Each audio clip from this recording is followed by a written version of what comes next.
विद्यार्थी को हाँ फिर से मैं रवि कुमार। और आप जान ही रहे हैं कि आप लोगों को जितना मेहनत से पढ़ाया गया लक्ष्य में और आप लोगों ने मेहनत किया, जिसके बदौलत आप लोग अच्छे मार्क्स से पास किए।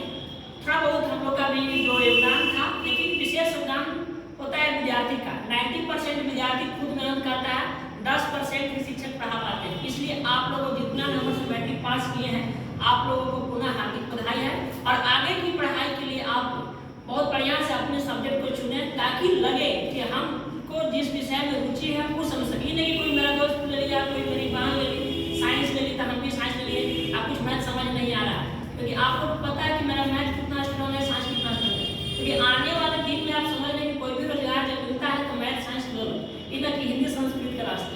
हिंदी संस्कृत क्या एक माध्यम हो गया है, लेकिन टेक्निकल के युग में, आज के युग में क्या है कि बिना मैथ साइंस कुछ नहीं हो सकता है। और मैट्रिक पास करने के बाद जब तक आप सफल नहीं हो जाते हैं, तब तक समझिए कि इस मैट्रिक का कोई मतलब नहीं है। क्योंकि बहुत लोग 400 नंबर 450 नंबर ला रहे हैं हर साल। इस बार लाया लेकिन 8 लाख पास किया, करीब पिछले बार भी पास कर 8 लाख पर नहीं कर, हर साल पास कर रहा है। इसलिए इस बेरोजगारी के दौर में आपको बहुत मन लगा के पढ़ना पड़ेगा, कम से कम 3 साल 4 साल। अगर ग्रेजुएशन तक आप पढ़ लेते हैं तो आप अच्छा शिक्षक बन सकते हैं, कोई भी प्लेटफॉर्म में जा सकते हैं, जहाँ 12 मेडिकल पॉलिटेक्निक बीटेक कुछ भी हो, इस समय आपको मौका मिल सकता है। नहीं तो क्या होगा कि ऐसी शादी ब्याह हो जाएगा, कुछ नहीं मिलेगा। ये बात क्या है, आप समझ ही रहे हैं क्या कि 90% गार्जियन उसको पता चलता है कि लड़की पढ़ती है। क्योंकि मैट्रिक के बाद क्या होता है कि बहुत सारा तुमको जीवन में भटकाव आएगा, अब बहुत लोग का भी आ गया होगा, इसलिए ध्यान देना है।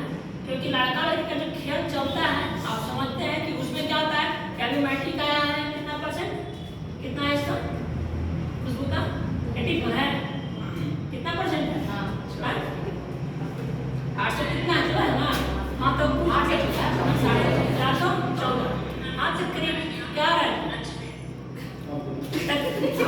करीब मतलब इसका जैसे खुशबू हो गया तो इसका है करीब 83% के आसपास में है।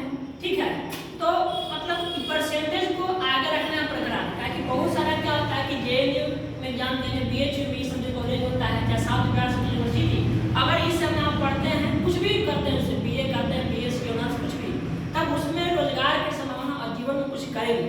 क्योंकि लड़की अगर पढ़ लिख लेगी तभी कुछ होगा। कि लड़का को बोलते हैं तो जीवन में खाना बनाना पड़ेगा, और यही हाल होगा कि नरक के जीवन जैसे हम लोग के माता पिता जीते हैं उस तरह से आप जिएंगे। तो मेरा जो कर्तव्य था पढ़ा दिया, लेकिन आने वाले दिन में क्या है कि मान लो कि हम जितना पढ़े लिखे, अगर तुम हमसे बढ़िया पढ़े लिखेंगे तभी समझो कि मेरा पढ़ा हुआ काम आए। जितना हम पढ़े लिखे हैं तुमको पता है, उससे ज़्यादा तुमको पढ़ना है। जिस बार देखो पिछला बार अगर कितना आया 447 नंबर आया, इस बार घट गया, तो कहीं ना कहीं आपका नॉलेज कम था उससे। अब भी रहता कंपटीशन में आएगा, आपको भी जाना है आगे चल के। इसलिए मैट्रिक के बाद अभी आप लोग को समझो कि 4-5 साल आप मान लगा के पढ़े, काफी जीवन में समझे कि हम जब बंद में घुसेंगे कभी हम आएंगे तो कहेंगे नहीं लड़की शिक्षक बन गई, मास्टर नहीं बन गई, कुछ भी बन गई। नहीं तो फिर समझे कि नहीं यही हुआ, 5 साल बाद शादी हो गया और कुछ नहीं हुआ। ठीक है, और बाकी ढेर शुभकामनाएं आप लोगों को। ठीक है, बेस्ट ऑफ लक।